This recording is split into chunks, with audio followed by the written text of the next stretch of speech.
aonde está a partícula que o campo descreve.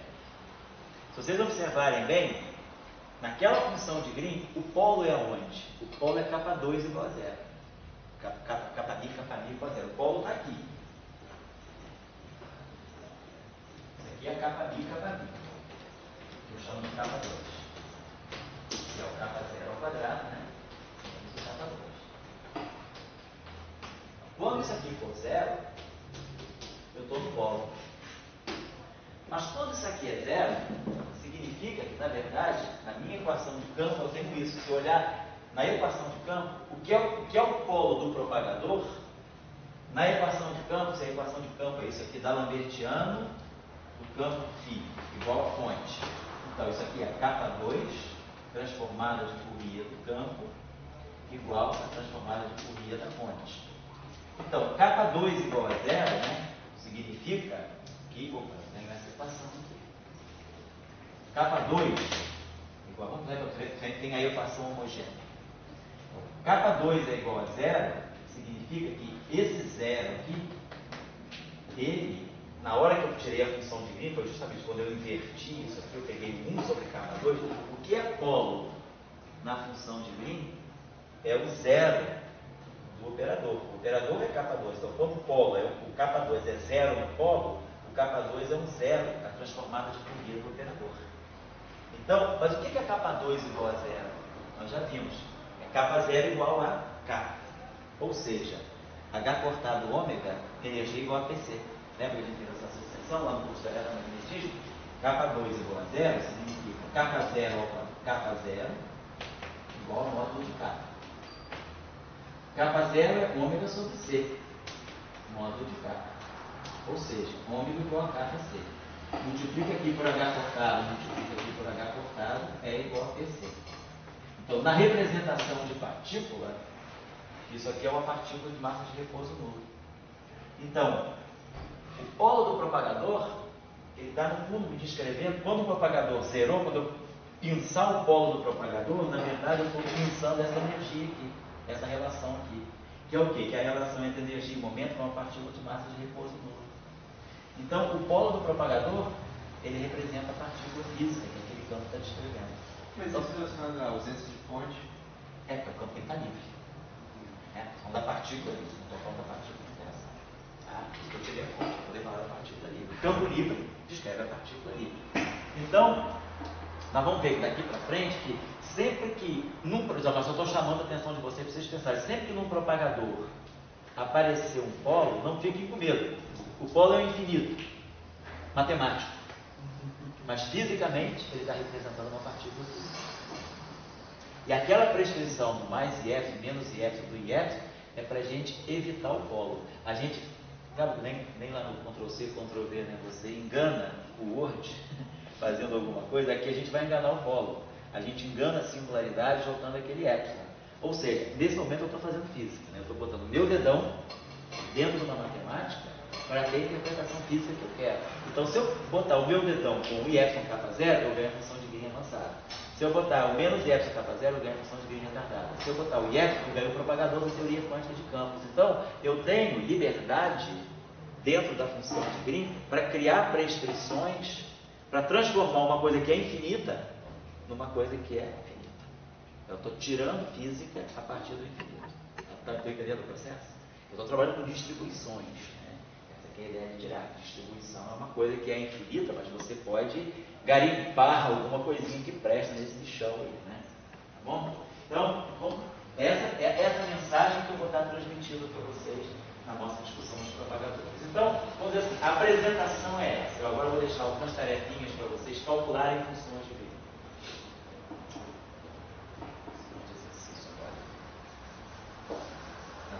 São 5 para fazer 3 tarefas.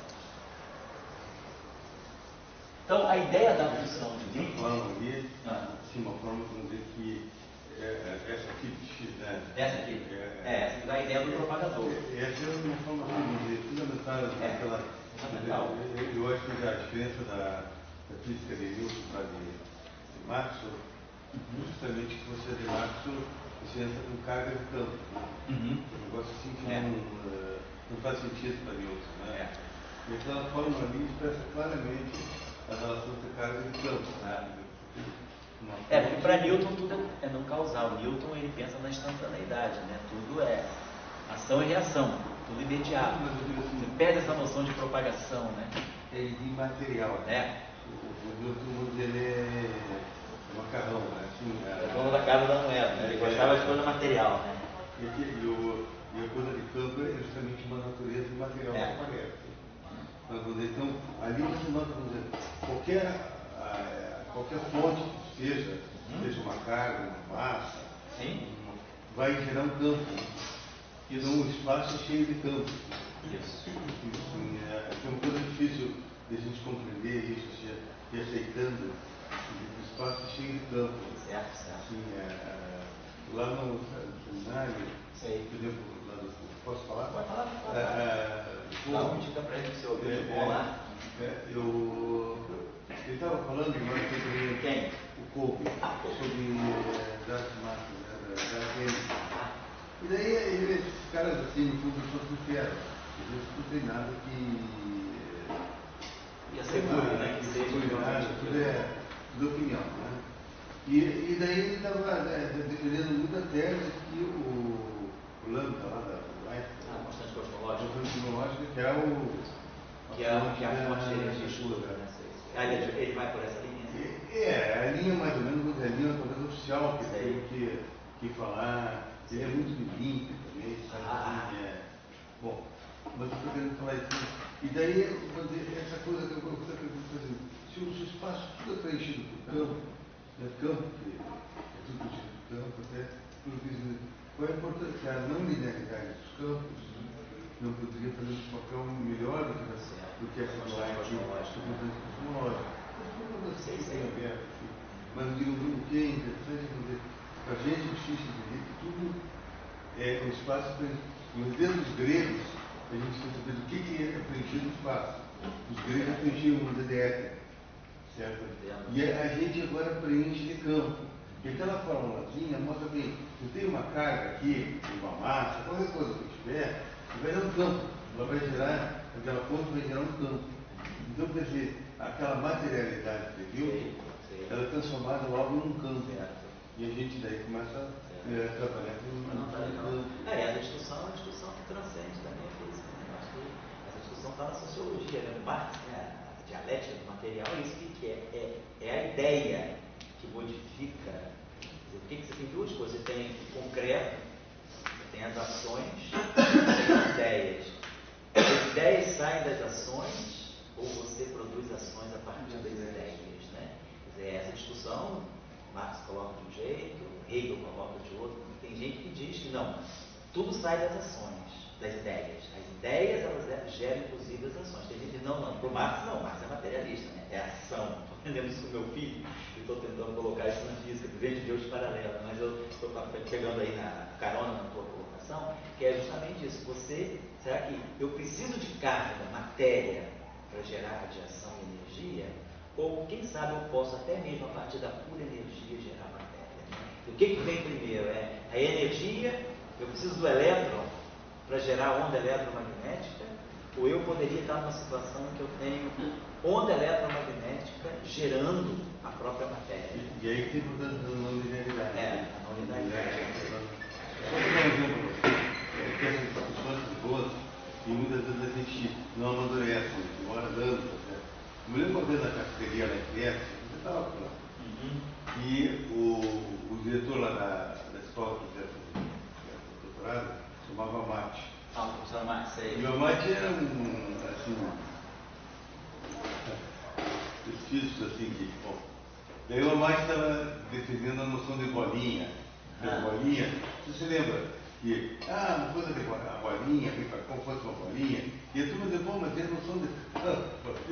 Assim, o pessoal estava dando risada dele. E o Mate é um cara que viveu física há anos, né? Mas acaba você sendo newtoniano. Sim. A força para você ser newtoniano é muito grande. Sim, Sendo essa discussão. Sim? Eu não sei se essa pergunta também tem nada a ver com nada, porque eu nem sei direito o que é topologia, mas assim, sempre que a gente está falando aqui. Falando de topologia? sempre que a gente está falando aqui, eu tenho uma meta, né? Eu tenho uma geometria e tal. Eu teria por exemplo, eu tenho um propagador que é desse ponto a esse do espaço. Eu teria um análogo para uma teoria, digamos assim, de campo topológico? Tem.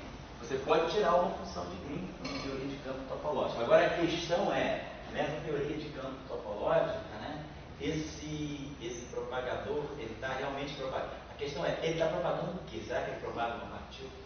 Quando uma teoria ela é topológica, né, o que significa uma teoria topológica? Ela não está conectada com a métrica do teu espaço. Então, o que significa uma interpretação de partícula dentro de uma teoria topológica? Então, mas uma partícula não deveria existir.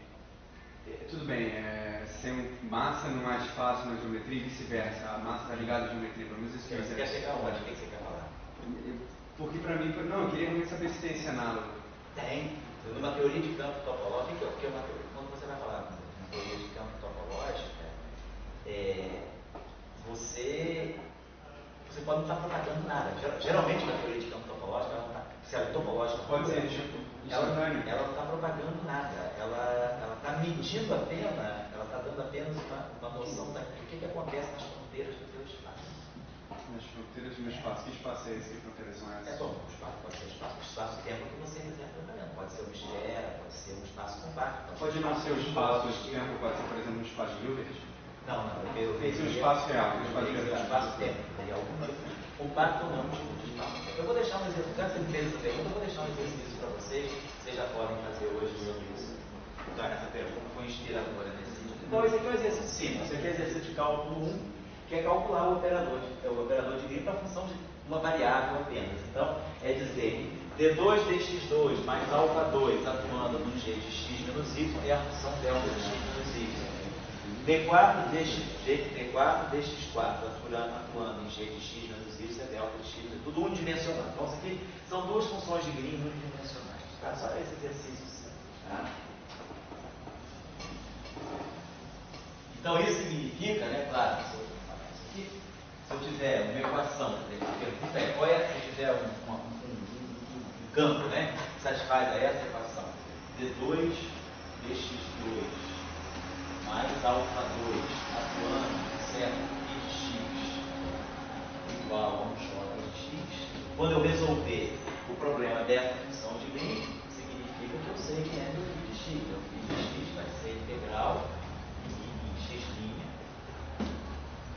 da função de Green g de x menos x' atuando em j de x. Então, se eu souber quem é, então eu vou fazer a seguinte pergunta. Suponhamos que essa corrente aqui, eu vou ter esse problema unidimensional, tem esse j, tem esse problema. Vocês vão calcular essa função de Green aqui. Vocês sabem quem é essa função de Green. Aí eu digo, a fonte que está gerando esse campo, ela tem a seguinte estrutura. J de x, ela é, esse aqui é um problema unidimensional. Ela é 0 para x menor do que 0. Ela é uma densidade constante, vamos dizer, ela vale J0 para 0 menor do que x menor do que A. Ela vale 0 para x maior do que A. Então, eu estou dizendo o seguinte, eu tenho uma distribuição de corrente, seja isso aqui está a origem, então eu tenho uma distribuição que vai até o ponto A, uma distribuição constante, homogênea. Então, eu tenho uma distribuição de matéria aqui ela é 0 e aqui ela é 0. Então, a pergunta é, eu quero calcular um campo em todo o espaço. Então, se eu souber quem é J de x, eu quero saber quem é o campo φ para x menor do que 0, para x menor que 0 e A, e para x maior do que A. Então, eu quero saber quem é φ de x. Para todo x.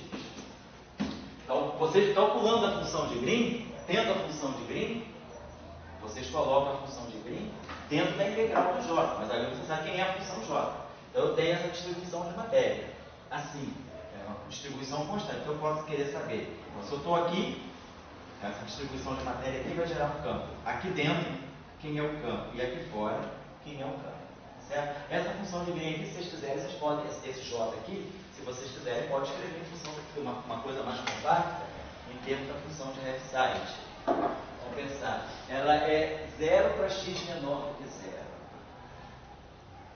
Então, ela tem que ter θ de x. Então ela deveria ser algo desse tipo. Isso aqui é um J0, θ de x, θ de x menos A. Já menos x. Porque olha só, isso aqui, se o x for menor do que zero, esse θ vale zero. Então essa função fica zero. Se o x for menor do que A, o x for positivo, porém menor do que A, isso é positivo. E se o x é menor do que A, isso é positivo. Então isso tudo vale 1. Então isso vale J0. E para x maior do que A, isso aqui é 1. Mas isso aqui é 0. Então 0. Então essa informação, essa piecewise function aqui, que é definida por pedaços, eu posso colocar ela de uma forma única, simplesmente colocando essas duas funções terra. Tá? Mas eu estou descrevendo para vocês essa distribuição. É como se eu tivesse um espaço unidimensional e a minha distribuição de carga estivesse aqui. Eu tenho uma distribuição uniforme de carga aqui. Só para não ser assim, bonzinho demais, então não bota uma distribuição uniforme, não. Bota uma distribuição que depende de x, J0 de x. Uma distribuição que é linearmente crescente. À medida que eu vou crescendo a distribuição, de fazendo mais carga, né? Quer dizer, uma coisa que está crescendo. A densidade tem pouca carga, tem pouco que é zero, vai crescendo e vai ficando cada vez mais carga. Então é uma distribuição ilomogênea de carga, calcula o campo em todo o espaço a partir daí. Você sabe a função de Green, sabe quem é J, é o problema eu não quero. É realmente um problema de cálculo 1. Só não é um problema de cálculo 1, cara fazer isso aqui é menos. Mas aí vocês sabem fazer, vocês já têm tecnologia para fazer isso. Então, a primeira tarefa é essa, calcular essas funções de Green. Tarefa número 2.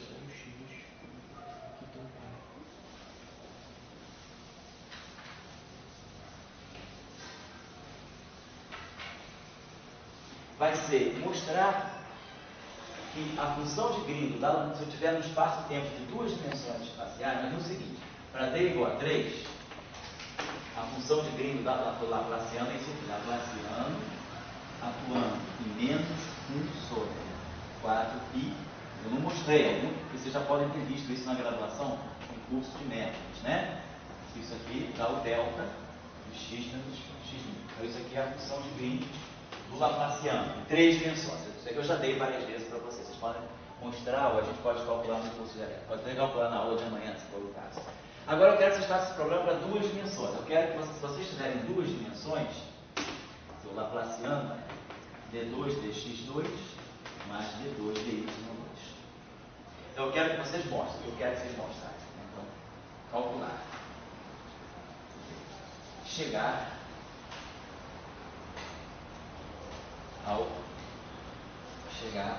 à função de Green do Laplaciano 2, em D igual a 2.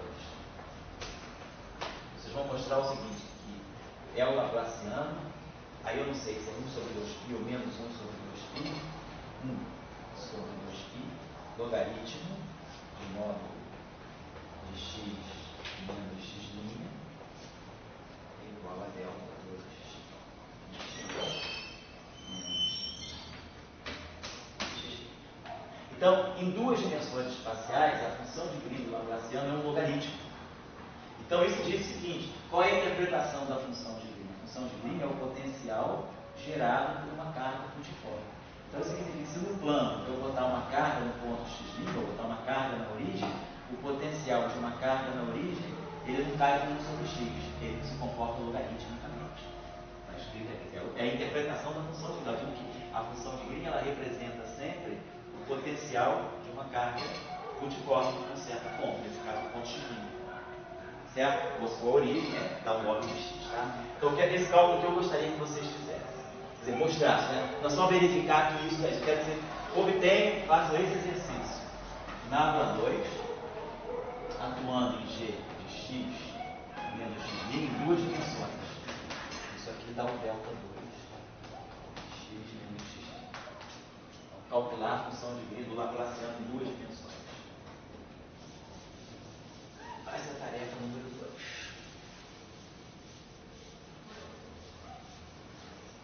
E a tarefa número 3 é a seguinte, tá?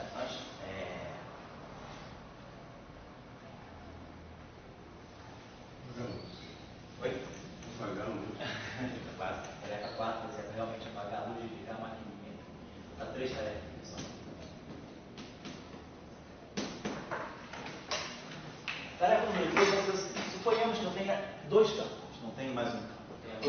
tenho um campo φ e tenho um campo aqui. Ambos escalares. Dois campos escalares.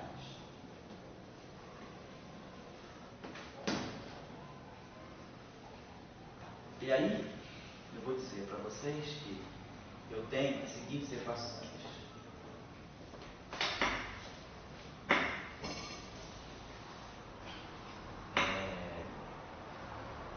Da Lambertiano de φ mais φ da Lambertiano ao quadrado de φ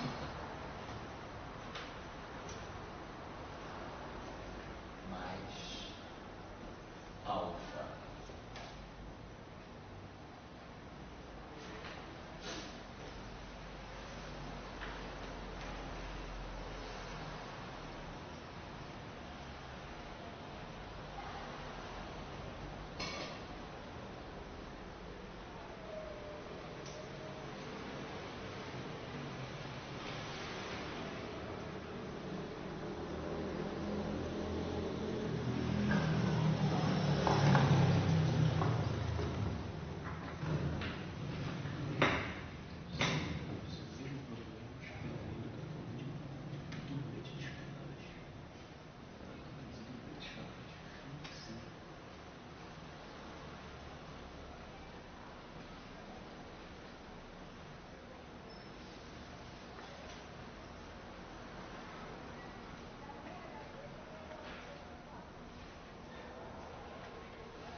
Então isso aqui é associado a uma corrente de choque.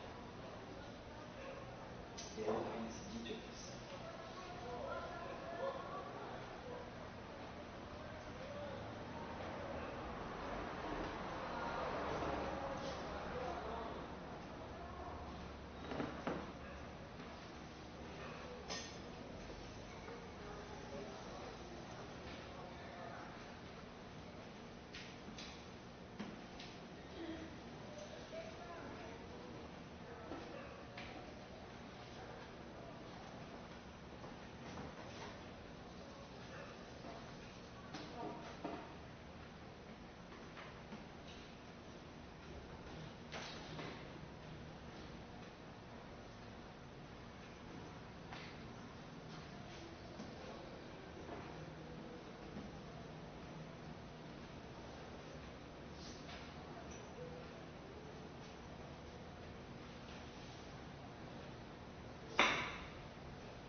Então, o que eu quero que vocês façam aí é tirem as funções de Green, chegar às funções de Green.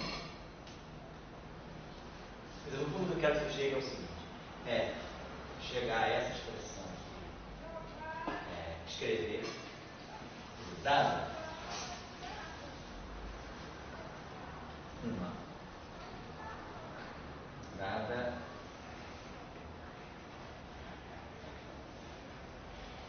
dadas as fontes J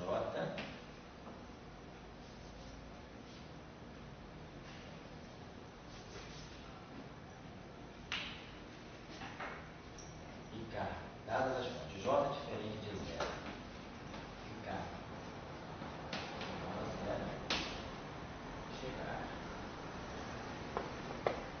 às expressões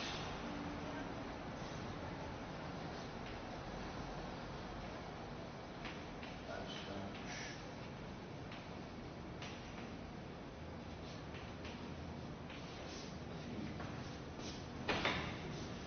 bom, faz aí esse exercício que vocês fazem também. Estou acabando aí.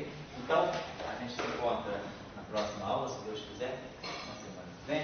E aí a gente vai trabalhar agora, começar a chegar, vou trabalhar com vocês mais a função de Green no caso quântico. A função de Green causal é para a gente poder falar dos propagadores, vamos começar a trabalhar com os propagadores, vamos começar com o propagador do campo de Higgs, depois o propagador de fora. Tá bom?